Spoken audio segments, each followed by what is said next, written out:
Olá, pessoal, estou de volta e agora a gente vai fazer alguns exemplos de listas de gabinete.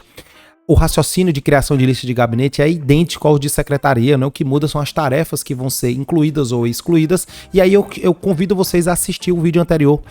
Eu demonstro todas as funcionalidades bem mais detalhado, né, da criação de listas. Aqui a gente vai ter só um exemplo para ficar mais prático aí para os gabinetes que vão criar suas listas também. E aqui o que a gente vai fazer? Eu vou excluir aqui as listas que já tem criadas, né, para a gente ter um ambiente limpo. A gente vai fazer aqui duas listas, sendo uma lista de anual e uma lista mensal. A lista anual normalmente nos gabinetes são as liminares, então a gente vai colocar aqui liminares. E aqui a lista mensal a gente vai fazer de conclusão.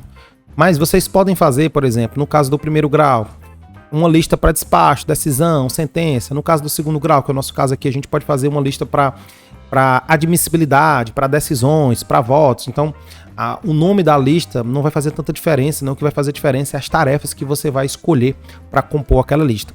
Aqui no caso das liminares, a gente começa nos membros, colocando as pessoas que vão receber liminares. No caso aqui eu vou colocar 3 pessoas. E aí nas configurações a gente vai dizer que é uma lista anual. A gente já viu como funcionam as listas anuais, né? E aqui nas tarefas a gente vai colocar as tarefas urgentes, que seria urgente, né? Conferência inicial urgente e minutar a decisão da tutela de urgência. Vou colocar essas duas tarefas, clicar no botão salvar. E aí a gente teria aí, se a gente clicar em listar processos, né, a gente vai ver se existem processos destas tarefas. A gente tem aqui 4 processos, e aí se a gente vier e clicar em distribuir, ele vai fazer... aqui a gente tem que colocar primeiro eu cliquei foi na lista de conclusão, né? Lista de liminar. Se a gente clicar em distribuir, ele vai só dizer que é uma lista anual e que ele vai distribuir todos os processos. Se a gente clicar em sim, vai fazer isso. E se a gente não tivesse clicado, quando fosse amanhã de manhã, ele faria isso, né? Ele faz 5 horas da manhã, 10 e meio-dia. Então ele distribuiu as 4 e aí distribuiu igualmente aqui entre os servidores que estão na lista. Para a gente fazer a nossa lista que é mensal, pessoal, aqui também é semelhante. A gente vai colocar os membros, colocar aqui os membros, 4 membros. Aqui nas configurações a gente vai dizer quais são as tarefas. Então a gente pode, por exemplo, colocar a tarefa de conclusão minutar. A gente pode colocar a tarefa de minutar relatório voto ementa. A gente pode colocar a tarefa de minutar decisão. A gente pode colocar o minutar despacho. E aí vocês vão criando aqui, por exemplo, minutar a admissibilidade. E aí existem vários modelos, né? Tem gabinete que prefere ter uma lista para cada tipo de ato que vai ser praticado, né? Decisão, despacho e julgamento. E tem unidade que prefere colocar junto, como a gente está fazendo aqui, a unidade fica com essa liberdade, né?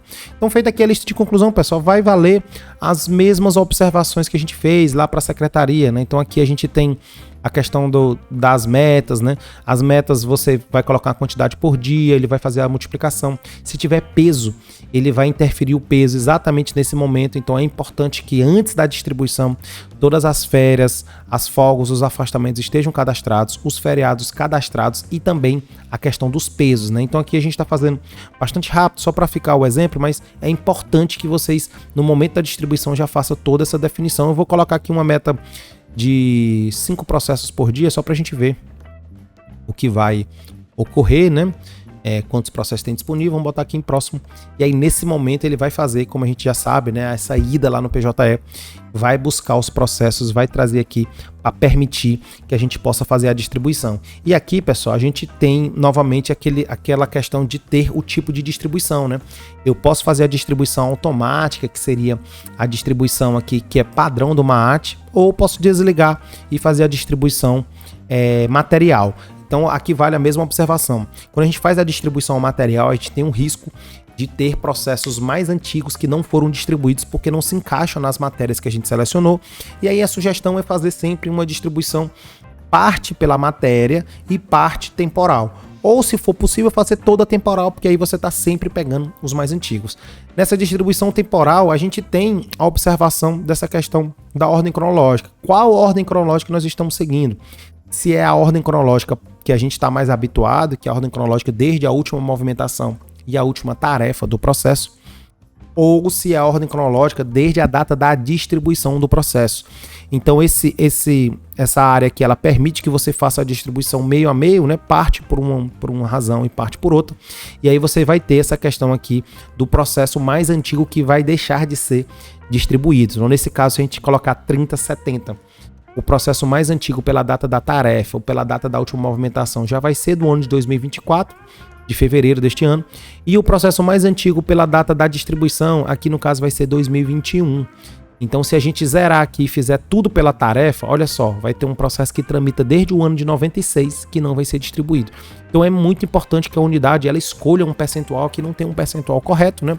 Mas qualquer percentual já é interessante. E aí vocês podem ter esse raciocínio de criar uma meta interna de vocês para que chegue ao final do ano, por exemplo, e todos os processos mais antigos tenham sido arquivados, né, para que eles não estejam ainda em tramitação ao final do ano.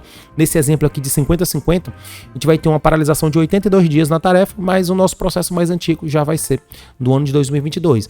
Então, apertar aqui no botão distribuir, a gente vai ter a distribuição dos processos nesse formato, e como aqui nós estamos fazendo ela 100% pela distribuição automática, a gente não vai ter esse problema de ter processos muito antigos não distribuídos, já que a gente vai pegar primeiro os mais antigos, né, e distribuir igualmente entre todos os servidores. Aí aqui no resumo, pessoal, a gente vai ver, ó, a meta de cada servidor e a quantidade de processos que foram recebidos, né?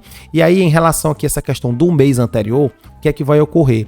Quando chegar no final desse mês de maio, que é o que nós estamos gravando aqui, se tiver algumas tarefas que não forem realizadas, elas serão movidas para o mês de junho.